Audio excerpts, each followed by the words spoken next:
Hello ladies and gentlemen, and welcome back to the channel. And today I'm going to give my review of Starrcade 1987. Starting off the evening, we'll go to our first match of the night. It is a tag team matchup. It is the Freebirds and Sting versus Eddie Gilbert, Rick Steiner, and Larry Zbyszko. Number one, I thought this was a really good opening matchup for Starrcade. Back and forth matchup between both teams, with the Freebirds and Sting keeping the pace of the match. But this match ultimately ends in a time limit draw. Couple things I want to say about this matchup, man. Number one, the Freebirds, underrated tag team. You got, Michael P.S. Hayes, you got Jimmy Garvin, phenomenal tag team, in my honest opinion. Then on the other side, you have Eddie Gilbert, Rick Steiner. Rick Steiner, man, I mean, for what it's worth, I'm a big fan of the Steiner brothers. The Steiner brothers, to me, are a very underrated tag team. And probably most people's eyes, man. But, Rick Steiner, Scott Steiner, phenomenal tag team. Larry Zbyszko, I mean, a lot of people don't like Larry Zbyszko. Personally, I mean, him calling himself the living legend. I was never a really big Zbyszko fan growing up, but obviously he's a big-time heel in professional wrestling. But all in all, this was a really good matchup. I wish we got a solid winner in this match, but unfortunately, like I had stated, this match ended up ending in a time limit draw. Moving on from that, we go into our next match of the night. It is Barry Windham versus Dr. Death Steve Williams for the UWF Heavyweight Championship. I thought this was a relatively good match. Back and forth match between both Barry Windham and Steve Williams. A lot of mat wrestling in this match, especially from Steve Williams' background being a collegiate wrestler.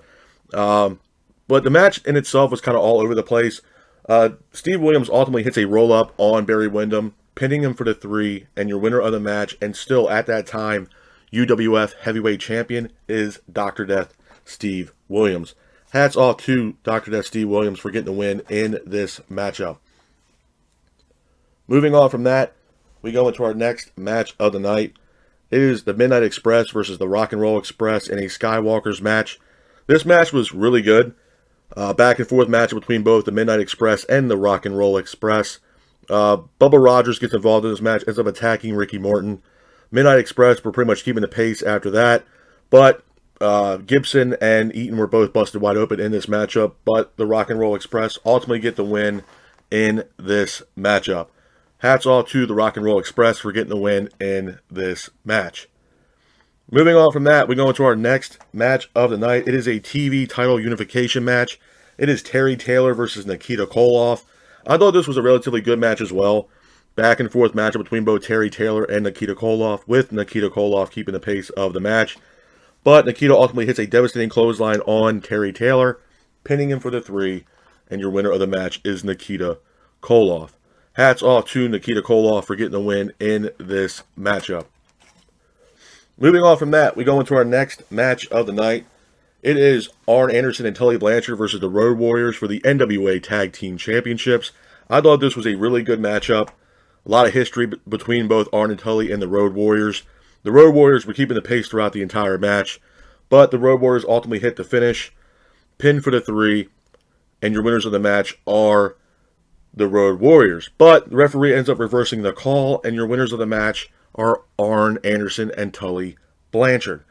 A couple of things I'm going to say about this matchup. Number one, this was a really good matchup.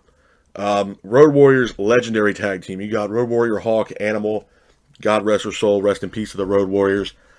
Fantastic tag team. I mean, goated. I mean, they're probably one of the best, if not the best tag team of all time.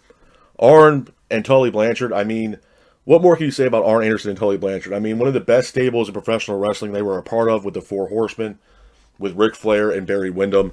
And then just working with J.J. Dillon. I think J.J. Dillon also doesn't get a lot of credit where credit's due. J.J. Dillon is one of the best managers in professional wrestling.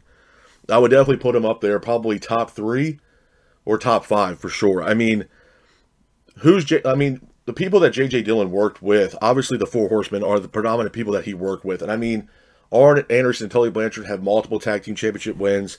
Barry Windham, multiple championship wins. And obviously Ric Flair, 16-time world heavyweight champion. So I feel like J.J. Dillon doesn't really get a whole lot of credit where credit is due.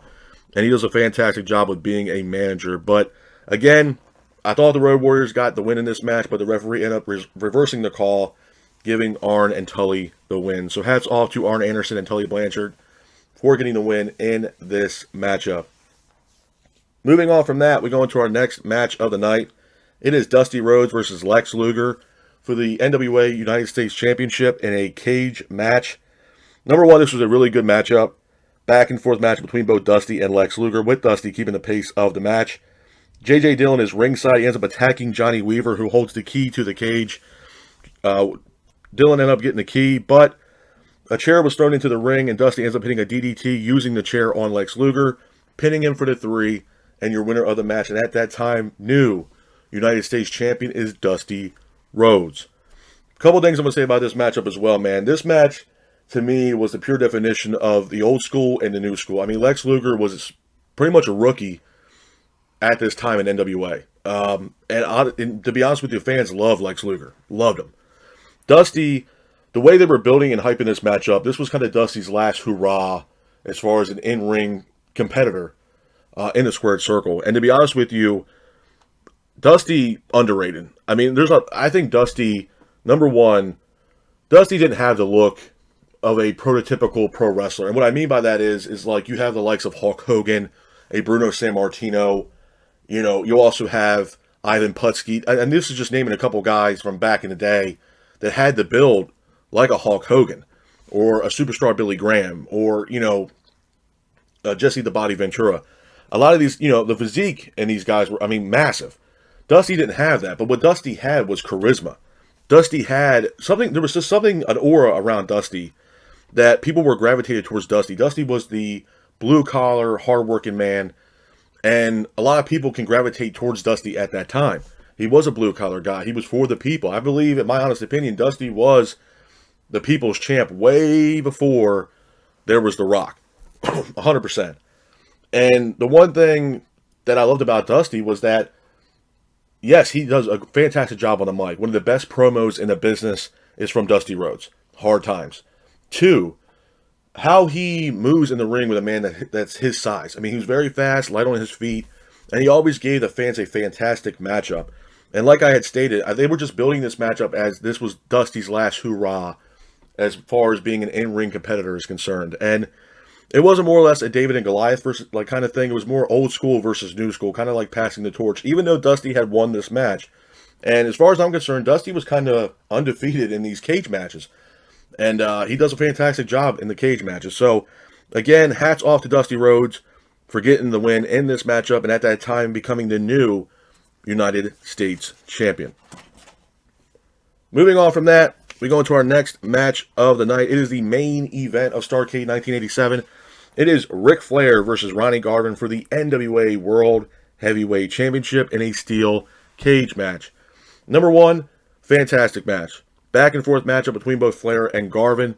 Garvin was keeping the pace throughout the match. Flair and Garvin both exchanged devastating chops in the middle of the ring. But Flair sends Garvin into the cage, pins for the 3, and your winner of the match, and at that time new NWA's World Heavyweight Champion, is Ric Flair. A couple of things I'm going to say about this Starrcade 1987, man. Number one, Starrcade, and I've said this in the past, Starrcade was WrestleMania for what WWE was. Obviously they have WrestleMania. WCW, NWA had Starrcade.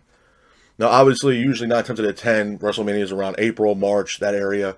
Starrcade was usually around Thanksgiving, or close to Christmas.